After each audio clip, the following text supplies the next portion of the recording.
There's a truth you will never hear from a narcissist's lips. They are not as strong as they appear.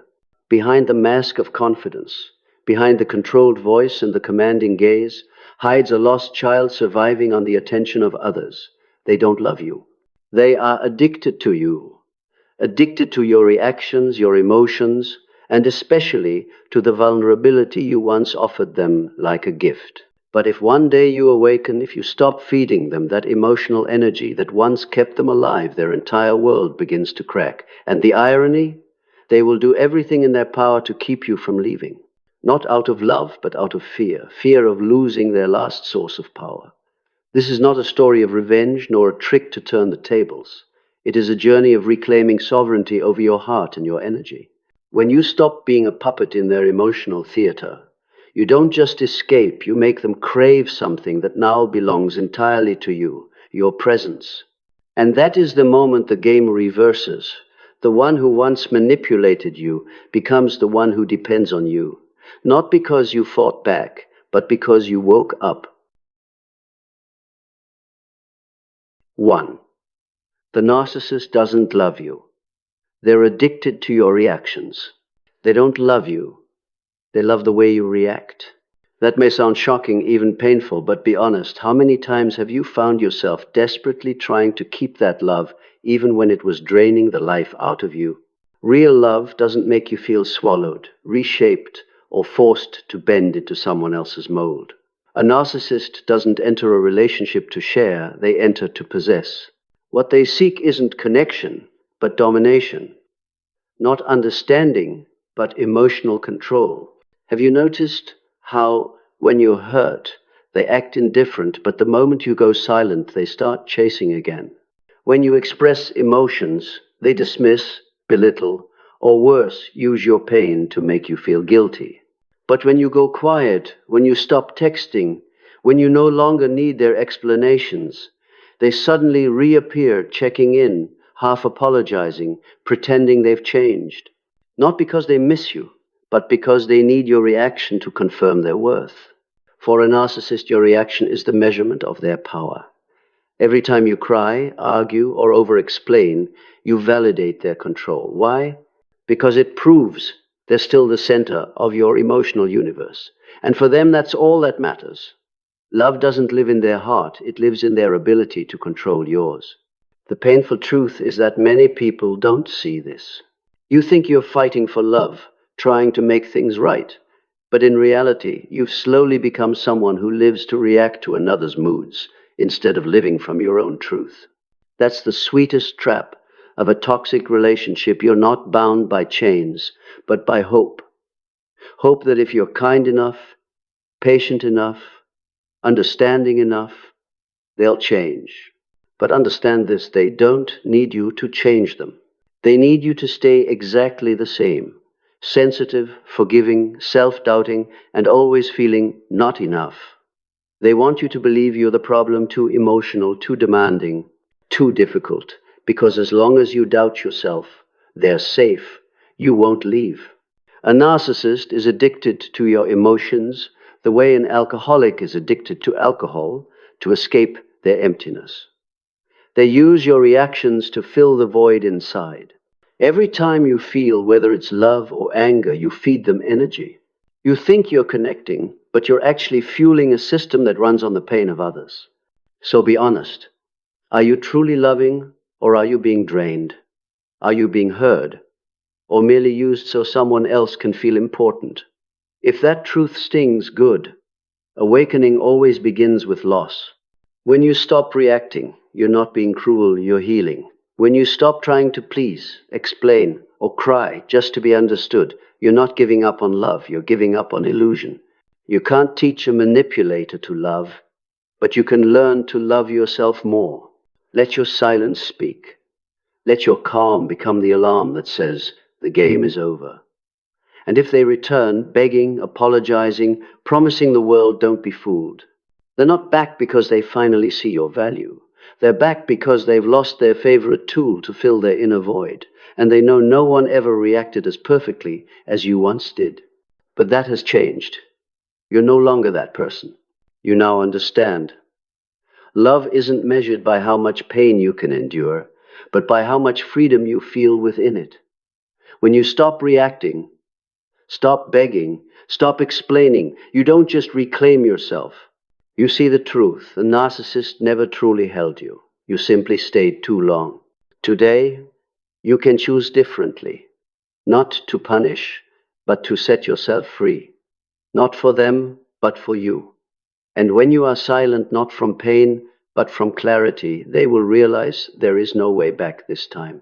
2. When you stop reacting, their entire world begins to collapse.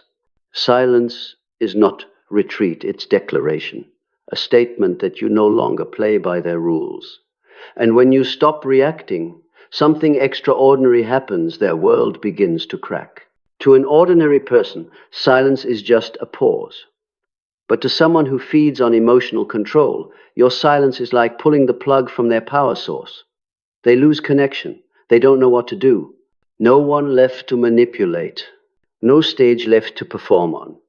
Because you, the star of their emotional theater, have quietly left the audience. At first, they'll pretend not to care. They'll act like you never existed. But don't be fooled, that's performance. They're watching, waiting, testing to see if you'll come back, just like before. They'll post photos of fake happiness, surround themselves with people, maybe even show off a new relationship. But every move is aimed at you to provoke, to check, to get any reaction, because to them, your reaction is still proof they exist in your world. And when you give them nothing, no text, no anger, no story views, no explanations, that's when panic begins. Not because they've lost you, but because they've lost control. They've lost the mirror that reflected their idealized self. In their eyes, you were never just a partner. You were their reflection, their proof that they mattered. When that mirror disappears, all that's left is emptiness. And for someone without a stable sense of self, emptiness is terror. They'll shift strategies from cold to kind, from distant to attentive. They might send small, harmless messages like, "Hope you're doing okay," or "This song reminded me of you." But remember, they're not reaching out because they care. They're checking if you're still within their orbit. And when no signal returns, they unravel. The old pattern no longer works, and for a manipulator, that means psychological collapse. Anxiety sets in. They start wondering, have I lost this source forever? They try the old tricks, apologies, promises, emotional bait. But it's not remorse. It's fear. The collapse isn't loud, it's internal. When there's no one left to blame, no reflection of their fantasy self, no one to confirm their worth, they're forced to face the void they've always run from. By not reacting, you're not just protecting your peace, you're forcing them to meet themselves. And that's what they fear most. Because they've spent a lifetime mastering control over others, never mastery over self. No one ever held them accountable. No one ever taught them that not everyone will stay to endure the storm. When you step out of that loop, you leave behind a silent collapse, one deeper than any revenge could achieve. The more they try to win you back, the clearer you see. You were never weak. You can stand without validation. You can love without losing yourself. And you can no longer be manipulated just because someone knows how to make you feel guilty. That's real power, the kind that comes not from fighting, but from no longer needing to fight. Now you can look back and ask yourself, who were you living for? What were you reacting to? How many times did you cry, rage, or hope for change, only to find yourself in the same cycle again? But now, everything's different. Because you know, non-reaction is the strongest reaction of all. Your calm is the first crack that makes their whole illusion crumble. You don't need to answer them. You don't need to post, to prove, to pretend you're fine. You only need to be fine. And that is the one thing they were never prepared to face. 3. They'll try everything to pull you back. When you no longer react, no more crying out in pain, no more asking why, in a narcissist's eyes, you're not just silent, you've disappeared. And that to them is unacceptable. Because in their world, you are not a person with your own feelings and value. You are a role, a character shaped to serve a story in which they are the center. When you stop playing the part, they lose their backdrop, their stage, their power. They cannot allow that. So they will do whatever it takes to drag you back. Not to love you, but to keep writing their story where you submit, they control, and you react. At first it will be gentle, a seemingly innocent text. This song made me think of you. An old photo sent with beautiful memories, right? They may accidentally pass by where you often go, or leave a comment on your post as if nothing ever happened. But understand this clearly. Nothing is random. It's all deliberate. They don't miss you. They miss the feeling of being noticed by you. When the sweet nostalgia tactic fails, they pivot. They start talking about how they've changed. They've realized so much after losing you. They post vague statuses for you to see. They use emotionally rich language they never used before. You're the only one who makes me feel like myself. But that's not growth, it's emotional manipulation wrapped in tender words. Because they know if you soften, if you give them a chance to prove it, you'll be back under control. If you still don't respond, the script flips again from sweet to blame. They begin listing your faults. They remind you, I tried, but you always ran away. They rope others in, using mutual friends to deliver messages that make you second-guess yourself. Sometimes they play the perfect victim, portraying themselves as abandoned, wounded, misunderstood. The aim isn't empathy, it's guilt. They want you to feel guilty for walking away. And if you remain silent, anger erupts. The words turn harsh. They try to provoke, needle, smear, not because they hate you, but because they need you to react. Any reaction, anger, outrage, defense signals you're still within range. In their mind, reaction means they still occupy space in your head, still hold some value in your heart.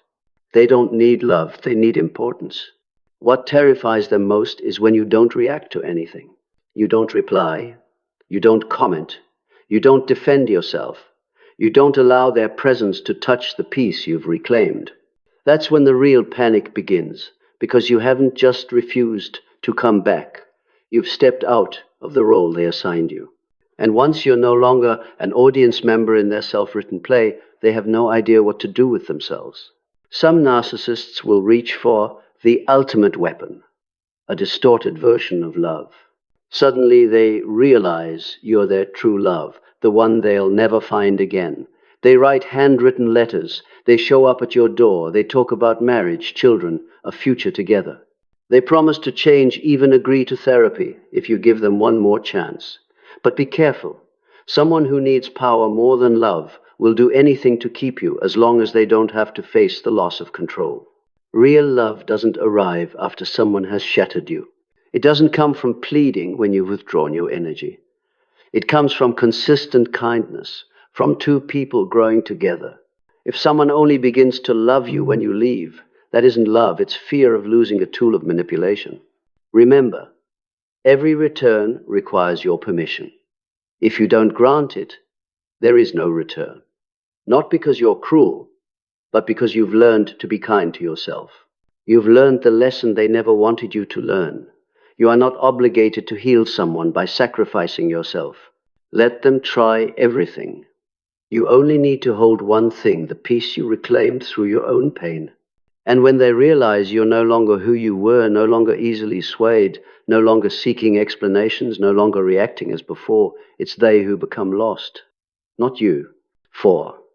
When you become still, you become dangerous.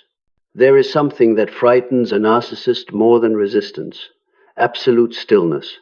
Not passive, weak silence full of repressed pain, but the stillness of someone who knows they no longer belong to the old game, who has no interest in proving, explaining, or competing for anyone's attention.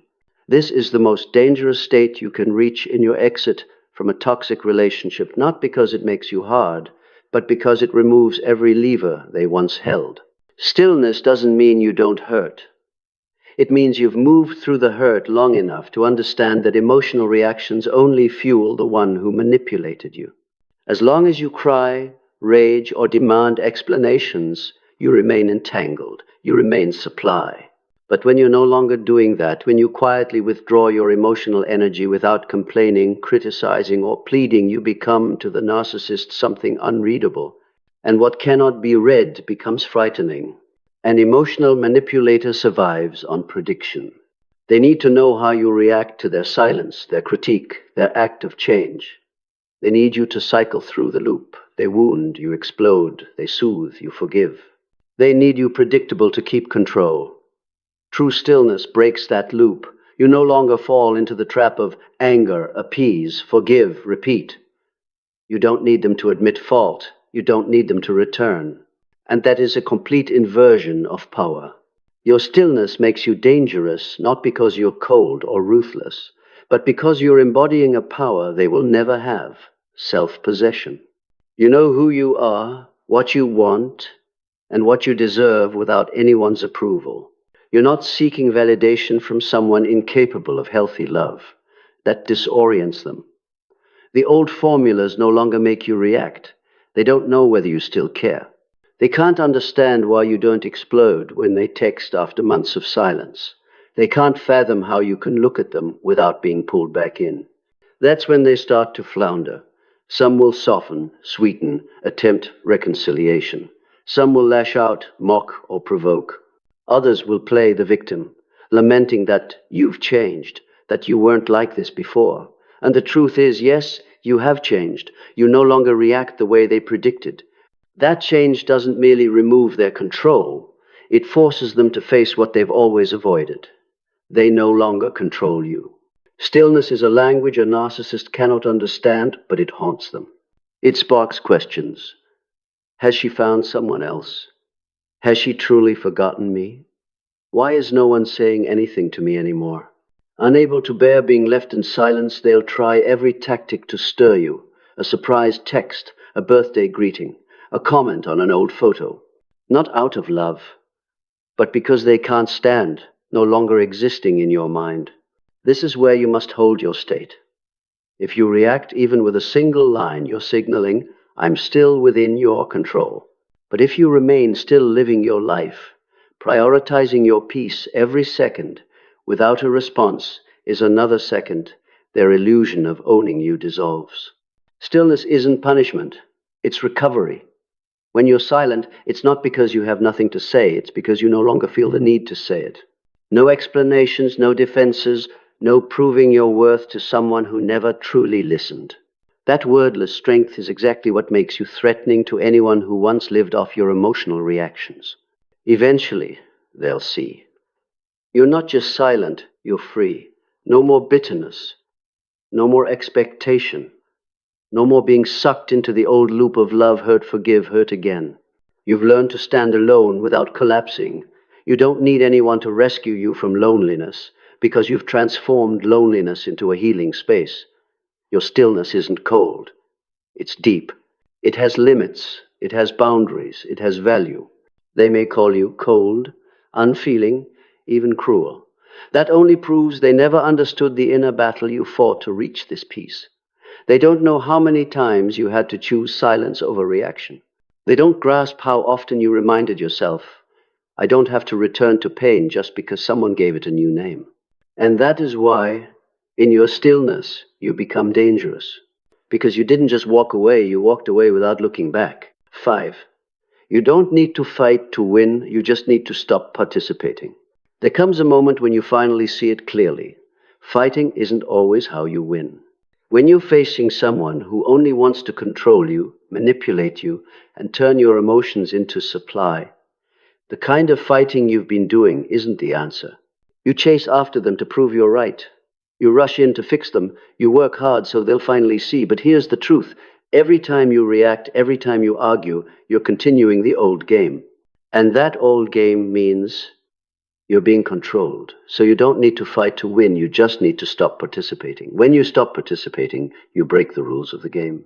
You don't give them a hand to pull you back. You don't take the bait. You don't perform the reaction they're waiting for. You don't fuel their power. You choose to put down the microphone so your voice no longer becomes an echo for them. Picture this. You are silent in the face of a jab. You don't respond to a taunt. You don't rebut. You don't explain. You refuse to play the lead in their theater.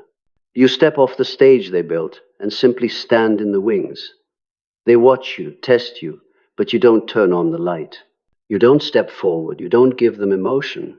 And that quiet, not loud, not "I will defeat you," grand becomes a different kind of power, the power of non-participation. Remember, emotional manipulators aren't trying to win the argument, they're trying to make you react. They want you tense, defensive, striving, and hurting, because in each reaction they feel powerful. If you keep rushing into the fight, you're still allowing them to run you. But if you won't play, if you step out of the reaction loop, you've taken back your choice. You don't have to fight to win. You just have to refuse their battlefield. This doesn't mean you're weak. On the contrary, it's wise and mature. By not participating, you place yourself in the position of observer, the one who chooses how or whether to respond. You're no longer their opponent. You're not sparring with them. You're absent from the game entirely. Your absence knocks them off balance.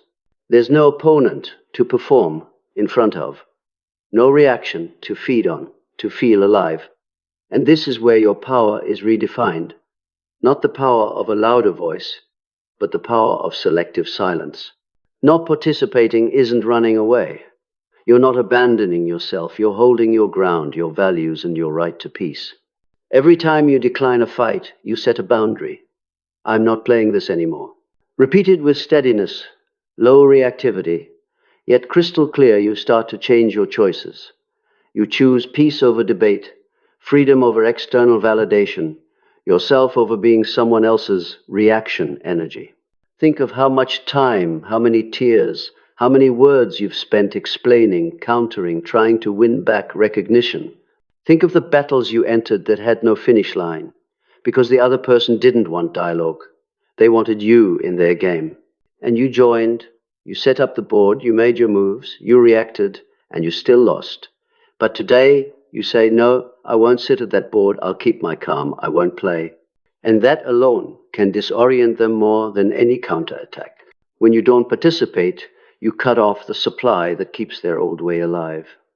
They don't see you react, so they can't feel powerful through you. They don't see you hurt or rage, so they don't get the satisfaction they're after. That unsettles them. They may try a different angle, pretend change, apologize, bait you, but you don't participate. You don't step into the trap of, look how I've changed, or give me one more chance. You stand firm. You remain quiet.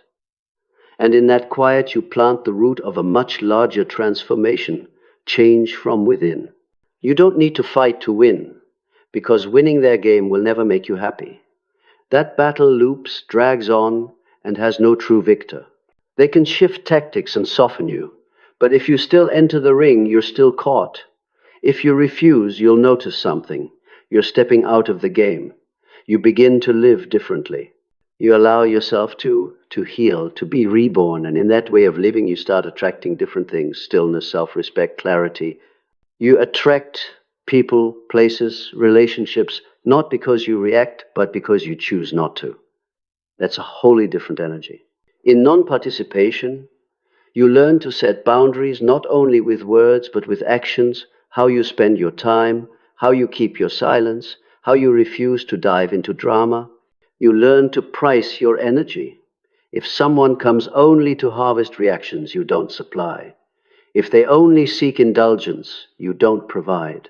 You give only when it truly satisfies your soul, and your values are honored. You're not fighting them, you're living for yourself. And that is what forces them to change or to leave. Remember, choosing not to participate is choosing freedom. It's choosing not to be manipulated. It's choosing yourself. You don't step into their bait, their pretext, their script. You step only into the life you want.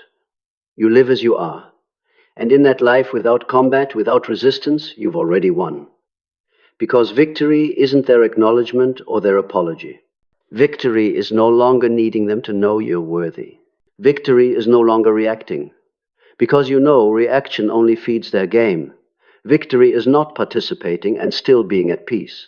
From that peace, you rebuild everything: confidence, boundaries, dignity, a fuller life.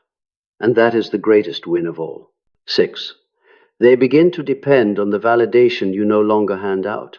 When you stop being the supply for the feeling they crave, When you're no longer the one dispensing rewards, warm looks, and affirmations like, I see you, you did great, something in them starts to crack. You may have thought before, what do I lose by giving this compliment that bit of attention? But what you didn't see was that every compliment, every drop of attention, every thank you for understanding me, every nod and congratulations was an invisible contract you signed with the narcissist. I'm here to give, you're here to receive. When you pull your hand back from that contract, you don't just step away, you leave them without a platform to stand on. They're used to you holding the keys. The key to praise, to appreciation, to the feeling of, I did it right. You're the only one who understands me. When you keep the key, when you no longer wait for them to show up to receive their reward, the world they built on your validation begins to shake. They can't look into your eyes and see that old spark, you're waiting for me. And nothing is scarier to someone dependent on your attention than realizing that attention can vanish. At first, their responses may be mild. They'll do odd little things to get back the look you used to give. They'll randomly compliment you, bring up a memory of when you said, I'm proud of you. They'll send a late message. I miss when you said, nearly every tactic aims at one goal. To recover the moment you nodded, smiled, and made them feel worthy. But you've changed. You don't smile back right away. You don't nod on cue. You don't toss out an easy compliment. You hold your silence. You don't give them that moment you once handed out without thinking. When they realize you're holding back, that you don't respond quickly, that you aren't easily moved, they grow confused. They seek your reaction. They look for your eyes. They wait for thank you. They want the sense of being prioritized, but they don't find it. So they try something else. They lean on the we used to line. I did this for you. You used to say, as if trying to cash in the praise you're no longer issuing. They reenact the good person role to earn your fond gaze. But that gaze doesn't come. You don't give it. Not because you're stingy, but because you finally see the cost you paid was your self-respect, and you choose to keep it. Then their dependency becomes obvious. They need your validation more than you need them. They become seekers of approval, not of love. They do things not from kindness, but to hear you say, amazing. You're so good at this. I knew you could. They don't ask, do I want to do this for you? But rather, do you think I can? And when you don't smile, don't say, well done. Don't offer quick affirmation. They can't bear the silence. They look at you like a wall they can't break through, like a fogged mirror that no longer reflects them as before. A narcissist survives by being placed on a pedestal, by feeling important to others. When you hand out praise, warm looks, and validation, you grant them existence.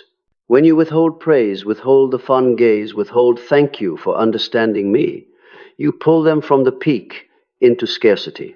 They no longer see you bounce back, laugh, or say, exactly. They only see your quiet, your stillness, your refusal to dispense that emotional high, and that's when dependency sets in. Dialing down the supply of validation is a new form of control, but you're not giving it, you're keeping it. You're not dispensing, you're choosing not to. That makes them realize you won't waste time or attention as before. They must work for it. They must generate their own sense of worth instead of relying on your applause. They must win genuine affection rather than receive it by default. If they've only ever been takers, their game wobbles. They want your nod, your well done, your respectful gaze, but you keep it. You become the one holding the premium ticket, and they have to earn it rather than expect it. As you consistently hold back no rushed praise, no instant great job, no performative enthusiasm, only calm presence, the other person begins to pay the price. They feel deprived, unsettled, unworthy. They look for reasons to make you look at them, nod, laugh. They seek small wins. You like me because of this. You're impressed by what I did. But you don't jump. You don't start clapping. You maintain selective silence. You keep standing firmly in your own gaze before you gaze upon anyone else. This doesn't just flip positions, it transforms power. Before, You were the giver, the forgiver, the waiter. They were the taker, the erratic one, the controller. Now you decide. Praise is given when I choose. You set the terms. I'll say well done when it's truly deserved. You don't seek their compliments, nor give yours to barter for theirs. You offer praise only when you genuinely feel it. That change prevents them from coasting on performative acts to harvest your approval. They must do the right thing not to hear you say good, but to see value in it themselves. Whether that becomes genuine is their journey, but you know you're no longer feeding the perform-to-be-praised loop. The result, they slide into dependency not only on attention, but on the validation you've withdrawn, the validation you've switched off. They miss the feeling of you saying, I always see you, more than they miss you. They miss the pat on the shoulder, well done, more than your real smile. They miss your proud gaze more than they miss who you are. And as that feeling fades, stops being freely available, they're forced to face a truth. No one hands out validation forever. If you were the only one who gave it, then when you stop, dependency becomes undeniable. And you, in your steadiness, are not vengeful. You don't withhold to punish. You give when it's right. When you withhold, you're simply honoring the cost of the ceremony. You're learning to value your recognition. Praise isn't cheap. Approving eyes aren't automatic. Attention isn't free. You learn that those who come only to collect validation without offering real care are not entitled to receive it from you. You are not an emotional bank. The most powerful outcome is this. By refusing to hand out effortless validation, you don't just make them dependent, you set yourself free. You're no longer trapped in giving to get. You're no longer haunted by whether they look at you with enough warmth. You don't live for the moment someone says, good job. You live because what you do holds meaning. Your feelings have value, your actions have boundaries. You don't check whether they're watching, you simply live without waiting for applause. You give recognition when you want to, and withhold it when you know it's part of the old game. That's when you don't just change the game, you leave the arena. You move out of the giver role in that emotional chess match and step into your life as an adult. Someone who doesn't need validation from a person trained only to demand it. Someone who knows that true recognition doesn't come from what you do for others, but from how you allow yourself to see yourself accurately. When you see yourself as enough, others' praise becomes a gift, not a drug. At that point, the narcissist realizes you're no longer emotional income. You're a whole, valuable person who won't be depleted. In that reality, dependency reverses. They depend on you, not because you validate on demand, but because you don't when it isn't deserved. You hold it. And by holding it, you make it clear. If they want the reward, they must play differently. As for you, you've already left the game. You live by your values, and that is a silent, sovereign victory. 7. Narcissists don't fear being alone, they fear being forgotten. A narcissist doesn't fear solitude, they fear erasure. They can sit by themselves, send late-night texts, disappear, and suddenly reappear looking totally fine. What keeps them up at night isn't the absence of company, but the possibility that no one remembers them, thinks of them, or reacts to them. They live on being seen, watched, remembered more than on any stable relationship. If you used to be the one who always reacted, always checked in, are you okay? Do you need anything? You unknowingly gave them the greatest gift. You made them unforgettable. When you pull back, when you're no longer there, their power begins to fade because their power lies in this. You still think about them, still react to them, still give them space in your emotional world. The moment you go quiet, no first texts, no instant replies, no attempts to decode them, is the moment they realize they're being deleted from the game. They don't fear being left alone. They fear being left without a trace in your mind. They fear you won't remember the stories you shared, the smile you once gave, the emotions you once poured out, and ultimately that you won't think of them when you choose silence. When they realize they no longer flow through your emotional stream, their mind starts to scramble. They try things, sending old photos, dropping casual comments, posting stories that subtly ping you, showing up where you used to go, all to ensure they still live in your memory. But you've learned. Indulging someone just because you're afraid they'll leave isn't love. It's emotional self-captivity. When you withdraw, you're not only drawing a boundary, you're creating space for yourself, and that is what terrifies them. They fear losing the image of you in their head, because if you stop thinking of them, you are no longer the source they need to prove they matter. More than that, they fear being forgotten because it means no one is left to manipulate, control, or look down upon to feel in charge. And that's where you reclaim your power, not by threatening them, but by vanishing from the role of reaction source. You live for yourself, move your mind away from them, lock the old memories in your heart without letting them rule your present. When you don't mention them, don't weave them into your stories. Don't use them as your explanation for pain. You place a period at the end of a chapter they assumed would never close. In that silence, they feel erased, no longer held in your memory. That is the lightest yet most effective consequence, being forgotten. A narcissist senses it most acutely when their imprint in your life begins to fade. They'll try again, texting, calling, let's grab coffee. I miss you, but you're different now. You don't respond right away. You don't fall for the let's reunite because we miss each other trap. You understand that by not responding, you refuse to plant the feeling that they still hold a place in your life. From there, you no longer fear them leaving. You only fear not living true to yourself. They fear being forgotten, and you do not grant them that privilege. You no longer give them the right to stand forever at the center of your emotional world, because you know if you don't think of them, they don't exist in your inner space. And when they don't exist there, their power dies, and you take that power back. 8. They'll become well-behaved not because they've changed, but because they need you. When you stop being their emotional supply and step out of the role they relied on, the one who would react, forgive, return, a quiet but unsettling shift begins. They start behaving. But understand this clearly, that obedience isn't real change, it's need. They need you, need proof that you're still there, still watching, still capable of giving them what they crave, you. When your hot reactions disappear and your attention isn't easily won, they try a new formula. Play the good person, model citizen, a better version of themselves, just to get your gaze back. They'll lower the volume of criticism, act more mature, appear right when you're vulnerable, a late-night check-in, a gentle, how are you? A soft, I miss you. They change tactics, not nature.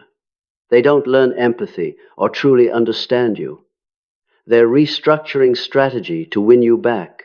They know you've withdrawn, stopped rewarding apologies, stopped chasing closure, and now they want their position restored by doing good, but not for you. It's to make you nod, open the door, sigh, and say, okay, one more chance. The moment you start listening and signing the second chance contract, you're back in the game. One concession, 1 point scored. They skip the outbursts, skip interrogations, keep the peace, and you think everything's changed. But they're behaving because they fear losing you, because you didn't reply, didn't explain, didn't wait on them. What they want is a reaction, your confirmation. Yes, you're better now. That's the mask. And in your hope to finally see change, you look at the mask and miss the engine beneath it, a bid to reassert control, not to grow. You become the certifier, the one who grants pardon, validates progress, doles out another chance. You turn into the referee of a journey they script, nodding as they enroll themselves in the role of the good one. But goodness only functions when someone is willing to believe it at least once. And you have been willing. They know this, so they reclaim control by being subtler. When you nod, say, let's try, give them the dose of, I still have you, you issue a new ticket for their familiar play. You think you're helping them change, really. You're subsidizing their dependence on you. Seeing right behavior, you lower your guard, rebuild trust. But they who live on your recognition will tune themselves to show you the best version in the smallest, cheapest package. They won't repeat the old tricks immediately, They know you might leave at any time, but they still haven't learned to love in a way that places your dreams beside theirs, or to take responsibility when you don't respond. So the obedient version is a mask. Your longing to witness transformation meets their longing to keep you, and that's how the loop restarts. They need you more than you need them. They need you back more than they need to get better. Once you see that, you also see that their obedience isn't peace. It's a new, subtler, riskier tactic, because it relies on your permission, and you are allowed not to grant it. You don't have to drop your boundaries, forgive unconditionally, or keep supplying one more chance in the name of love. Hold the ground you earned. You are not a victim, not their savior, not the one who waits. You are someone living for yourself. When the narcissist becomes compliant, that isn't their transformation, it's your victory. You withdrew from the game, you cut the supply, and they had to adjust just to keep existing. When you no longer participate, it is you, not them, who truly stands firm. 9. But you know this already. There is no real love here, only a power game. In your life there comes a time when you must face a truth. You are not in a relationship rooted in love, at least not in the way you once imagined. You've been pulled into a subtle power game where the roles are no longer two people growing together, but the controller and the controlled, the supplier and the one who siphons energy. Every smile, every compliment, every tear you shed isn't just emotion, it's fuel for the other person's power. They don't need you to love them, they need you to react. They live on you, watching them, explaining yourself to them, trying for them, and they profit from that effort. As long as you believe they love me, you quietly place yourself in the victim's position because you're expecting something they were never ready to give. Real love. Look closely. When you speak about us, they're asking themselves, am I even part of that us? And when you stay silent, they still see themselves as the main character because you still react, still wait, still hope. When you feel you're striving for love, they smile because you're playing by their rules. Their rules are simple. You give, they receive. You sink into emotion, they hold the power. You are sensitive, they are cold. You forgive, they continue. You seek advice, they're pleased, you still need them. They don't see you as a partner, they see you as a slot on their scoreboard. The one who understands me, the one who serves me, the one who doesn't resist me. When you realize this, you see that the love you trusted the words, I love you, were props to keep you waiting, reacting, and staying. They don't put you first. They put you after themselves. And you agree because you believe love is sacrifice. They say sacrifice is beautiful. You actually sacrifice.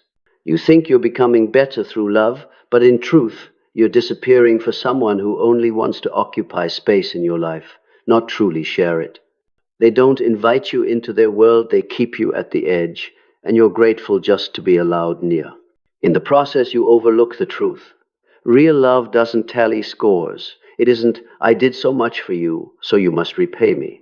Real love doesn't count apologies or keep a ledger of when you've done enough while waiting for recognition. Real love rests on willingness and equality, but you're in a relationship where your willingness is traded for their control. You're in a dynamic where, when you fall silent, you aren't respected, you're feared. They fear losing you more than you fear losing them. That is the clearest sign. They don't love you for you. They keep you because they need you for power, for the sense of importance, for an endless supply of reactions. Remember, when you rush into arguments, when you explain, when you beg for an apology, you're entering the fight they staged. They don't want love. They want victory. They want you to lose by still waiting to be accepted, still forgiving, still rationalizing. When you stop fighting, stop explaining, stop trying, they see you no longer as a colony to exploit. Without your reactions, there's no profit. Their territory shrinks. That's why your silence confuses them. And the change you notice isn't love growing stronger. It's old power being unplugged. You'll notice the one who loves you returns in a different guise, more compliant, gentler, saying all the right things, but don't mistake it. This isn't essence transformed. It's a tailored performance to reclaim control. Because you cut off the emotional supply, they need you back to continue the theater of I love you, when what they really need is your consent to the game. They don't repair a wounded ego with love. They patch it with your reaction, your return, your acceptance of the old roles. So when you stand up and tell yourself, I'm not playing this anymore, you're declaring that you want love, not power disguised as love. You want someone who values you because you are you, not because you react on cue. Not because you'll stay so they won't be lonely, not because you give them a sense of worth. Because if they need you to feel worthy, then you've become their scale of power, not the one truly being loved. One last truth. Leaving the game doesn't mean abandoning the other person. It means choosing yourself. Choosing not to explain, not to wait, not to believe promises from someone who doesn't understand responsibility. Choosing not to rely on them to fix things, not to live in suspense. Choosing not to let your own reactions weaken you day by day. Choosing a relationship where you stand as an equal, not governed by their needs, not engineered to serve their power. When you live this way, you don't just end a power game, you open a new door. If love comes, it comes from freedom, not dependence. And if they truly love you, they won't ask you to do more. They'll say, I see where you stand, and I'll come to you myself. If not, then you're ready not to react. And that non-reaction is a quiet but unmistakable declaration. I'm no longer your emotional supply. I'm no longer the one waiting for you to change. I live for myself. Say it to yourself and hold it, and you step out of the game into a real relationship or create one on your own. 10. And when you walk away in silence, head high, heart steady, it's they who become bound. When you decide to leave, not with a crash, not with pleading or drama, but with natural silence, your head held high and your heart no longer in turmoil, you are returning power to yourself and, at the same time, releasing the other person from the loop that bound you both for so long. You don't need to shout, I'm leaving because you're wrong, or I'm leaving because you can't love. Your absence speaks louder than any words. They used to hold you because you reacted, argued, forgave. They used to bind you because you cared, sought explanations, tried to love while losing yourself. But now you rise, not as the wounded, not as the clinging, but as the awakened. I know my worth, I know my limits, and I choose to leave to prove I do not depend on someone who must be appeased for me to feel worthy. When you walk away in silence, they feel it more deeply than any warning. They are the one now bound, not by what you say, but by what you don't. They watch you go without reacting. They see you leave without tug of war. They witness your quiet without begging. In that moment, you are no longer bound by promises, guilt, or hope. It is they who are trapped within their own shell of power. Trapped by the fact that you no longer cooperate, no longer supply, no longer react. Trapped by the reality that you are no longer on their stage. You step out, and that stage collapses or sways forever without your footsteps. Your heart is no longer chaotic because you have chosen peace. You no longer wait for an apology. You no longer tally whether they're ready to change or all talk. You have chosen what they could never give you, the serenity of leaving. You hold it, and that holding becomes a shield. They will seek you out, not because they love you in the way you understand love, but because they cannot bear the absence of you on their emotional map. They'll call, appear, request a talk, but you don't turn back. Not because you feel nothing, but because you choose to prioritize yourself over the feelings of someone who taught you to doubt yourself. When you leave quietly, not loud, not overbearing, you create distance not only in space, but in power. You don't slam the accelerator to leave them behind. You simply unplug the game. And when you unplug it, boundaries don't break, they fortify on your side. You don't need to fight to prove you're strong. You only need to prove to yourself that you are enough.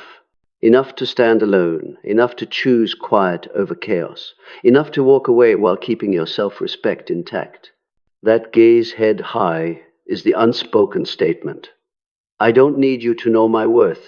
When they see you continue living, still smiling, still steady on your path, they understand they no longer have the leverage to control you. They no longer have someone to spark their sense of exclusivity. to manipulate emotions, to live off your reactions.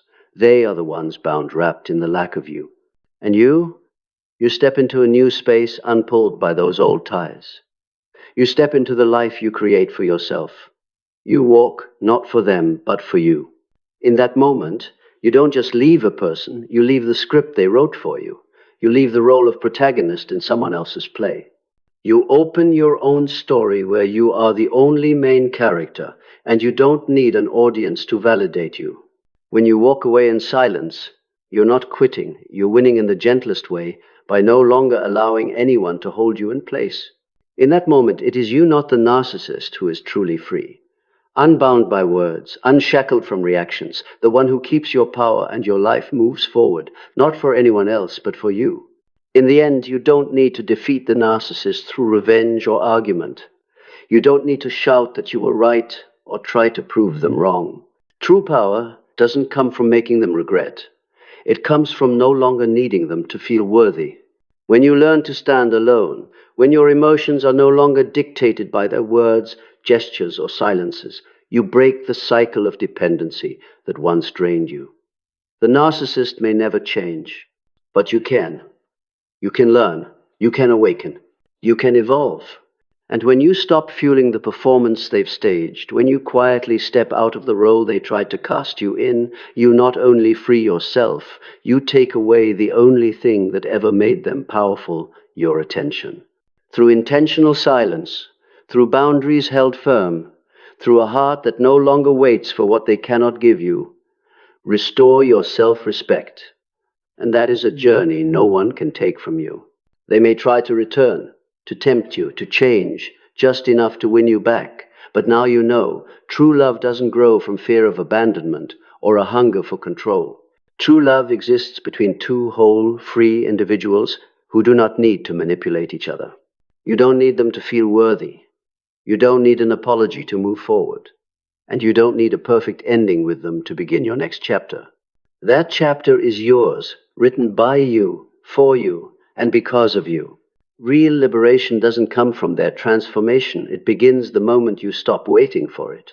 When you see the game clearly and choose to walk away not from exhaustion, but from awareness, you are no longer the victim. You are the survivor. And beyond that, you are the one in command. Believe this. There is nothing more powerful than a soul once broken that now knows how to love itself. And there is nothing more disorienting to a narcissist than seeing the person they once manipulated now smiling calmly and walking forward without looking back. This is not the end. It's the beginning, but the beginning of a version of you that is no longer defined by anyone else.